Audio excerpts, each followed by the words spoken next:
साल 2035। मेरा नाम है ईथन एलन और मैं भी मार्स पर हूँ। साल 2035। हाँ, जानता हूँ तुम्हारे दिमाग में बहुत सारे सवाल उठ रहे होंगे। उन सभी के सवालों का जवाब दूंगा। एक्चुअली शुरुआत से शुरू करते हैं, तब तुम्हारे सभी सवालों के जवाब मिल जाएंगे। ये बात है 2025 की, जब नासा एक सीक्रेट प्रोजेक्ट पर काम कर रहा था। इस प्रोजेक्ट के थ्रू नासा 3 एस्ट्रोनॉट्स को मार्स पर भेजना चाहता था।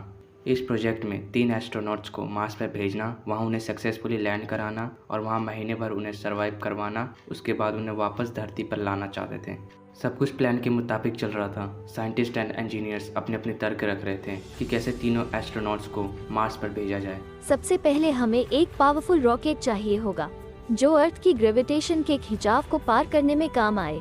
हमारा स्पेसक्राफ्ट जितना ज़्यादा भारी होगा, हमारे रॉकेट को उसे उठाने के लिए उतना ही ज़्यादा पावरफुल होना पड़ेगा। रॉकेट बनाने के बाद अब उसे लॉन्च करने के लिए हमें सही टाइमिंग की जरूरत पड़ेगी। लगभग हर 2 या 3 साल में एक ऐसा टाइम आता है जब अर्थ एंड मार्स दोनों एक दूसरे के बहुत करीब होते हैं। हमें पहले ये देखना होगा कि किस डेट के दिन ये दोनों प्लेनेट एक दूसरे के सबसे करीब होंगे, और इस डेट के 6 या 7 महीने पहले हमें रॉकेट को लॉन्च करना होगा। मार्स एंड अर्थ दोनों अलग अलग दूरी और गति से सूरज की परिक्रमा करते हैं, जिसकी वजह से ये कभी कभी एक दूसरे के काफ़ी करीब हो जाते हैं और कभी कभी ये एक दूसरे से काफ़ी दूर हो जाते हैं। इसलिए हमें सही टाइमिंग के साथ साथ सही एम की भी जरूरत पड़ेगी, ताकि जब हम अपने एम वाली जगह पे पहुँचे तो मार्स भी हमारा वहीं पे इंतजार कर रहा हो। मार्स तक पहुंचने के बाद अब हमारे सामने सबसे बड़ी चुनौती आएगी, और वो चुनौती है मार्स पर लैंड करने की। और अब देखना ये है कि क्या हमारे ये 3 काबिल एस्ट्रोनॉट मार्स पर लैंड कर पाएगी या नहीं, जिनमें से 2 इंडियन है और 1 अमेरिकन।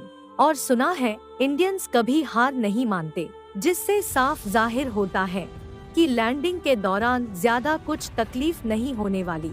हमें एक फायर शील्ड की जरूरत होगी जो मार्स के गर्म एटमॉस्फेयर से हमें बचा कर रखे।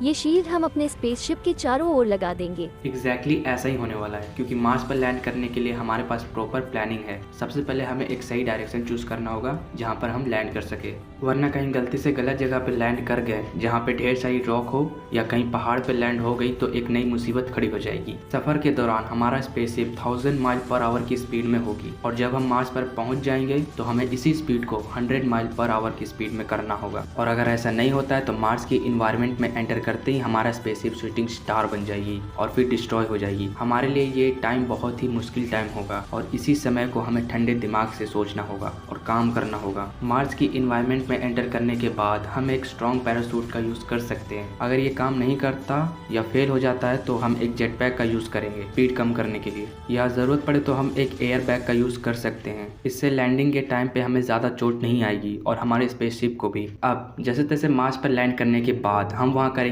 3 चीजें। सबसे पहले हम वहाँ की चीजों पर रिसर्च करेंगे। इसके बाद हम उस जगह पे जाएंगे जहाँ पे लास्ट टाइम हमें पानी होने का शक था। इस जगह पे जाकर हम ड्रिलिंग करेंगे, जस्ट लाइक हैंडपम्प। जैसे हैंडपम्प लगाने से पहले वहाँ पे ड्रिलिंग की जाती है, वैसे ही हम यहाँ पे ड्रिलिंग करेंगे डीप में। हो सके ऐसा करने से हमें नीचे में पानी मिल जाए। अगर पानी मिल जाए तो एक बहुत बड़ी खोज होगी हमारे लिए। इसके बाद हम धरती से लाया हुआ खाद मिट्टी का यूज करके एक छोटी सी खेती करने की कोशिश करेंगे। इस खेती में हो सके तो हम एक आलू उगाने की कोशिश करेंगे। अगर आलू उग जाती है तो एक बहुत बड़ी बात होगी हमारे लिए सर्वाइव करने के लिए। इसके बाद सब कुछ प्लान के मुताबिक काम होता है। हम एक पावरफुल रॉकेट बना लेते हैं। हम तीनों एस्ट्रोनॉट रेडी थे मार्स तक जाने के लिए। फाइनली वो डेट आ जाता है। इस दिन पूरी दुनिया की नज़र हम तीनों एस्ट्रोनॉट पर थी और सबके दिमाग में सिर्फ एक ही सवाल चल रहा था कि क्या हमारा ये मिशन सक्सेसफुल होगा, क्या हम जिंदा धरती पर लौटेंगे। ऐसे बहुत सारे सवाल उनके दिमाग में चल रहे थे।